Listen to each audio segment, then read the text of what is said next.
Allons-y avec Mme Lévy sur les services animaliers.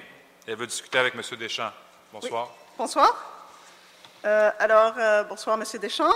Juste avant les fêtes, en décembre dernier, vous avez annoncé l'intention de la Ville de Montréal de créer un service animalier public, une nouvelle qui a soulagé les groupes montréalais œuvrant pour le bien-être des animaux de compagnie.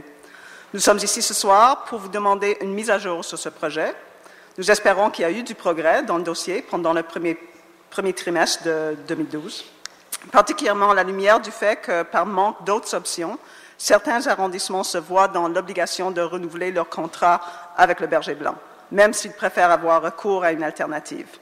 Tel est le cas de Villeray-Parc-Extension, dont la mairesse, Mme Annie Sanson, a récemment déclaré qu'elle regrettait l'absence d'options et a exprimé son espoir que la Ville propose un service animalier municipal rapidement.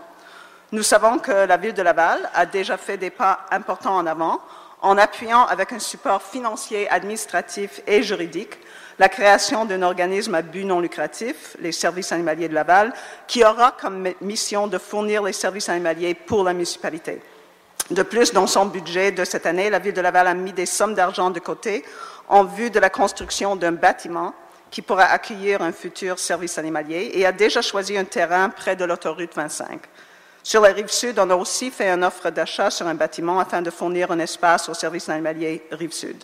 Nous aimerions savoir où en est rendue la Ville de Montréal en la matière et si on prévoit une collaboration avec les autres municipalités environnantes. Merci pour la question.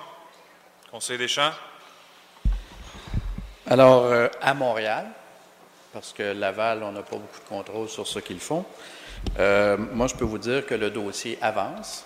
Nous sommes en train de travailler pour avoir une espèce de programme fonctionnel et technique et nous sommes en train de regarder différentes options. Donc, le dossier, tel qu'annoncé, va suivre son cours et lorsqu'il sera prêt, j'irai voir mes collègues au comité exécutif, premièrement, par respect pour eux, et d'autre part, ensuite, nous allons prendre les mesures appropriées pour que la poursuite du dossier se fasse dans le bon ordre. Merci beaucoup. Question complémentaire, Mme Lévy. Vendredi dernier, il y a eu également à Laval une exposition de l'unité mobile de stérilisation de la SPCA de New York. Et dans le cadre de cette exposition, le maire Vaillancourt a fait preuve d'enthousiasme en déclarant qu'il voulait voir une unité à Laval en dedans de 12 mois. Il a également fait référence aux discussions à la CMM sur la possibilité d'avoir une unité sur la Rive-Nord, une unité sur la Rive-Sud et une ou deux pour couvrir toute l'île de Montréal. Est-ce que la Ville de Montréal a envoyé quelqu'un à cet événement? Et quelle est votre position en ce qui a trait à l'introduction de ces unités mobiles de stérilisation comme moyen de s'attaquer au problème de la surpopulation animale? D'accord, merci pour cette question. Conseiller Deschamps. Alors, je peux vous dire, Mme Lévy, que le dossier est suivi, que lorsque c'est nécessaire, il y a des gens qui assistent à différentes organisations et maintiennent des relations. Même parmi notre comité aviseur, il y a des gens qui travaillent également avec Laval. Donc, nous sommes assez bien informés de ce qui se passe à Laval, de ce qui se passe ailleurs également sur la Rive-Sud et de la situation d'ensemble.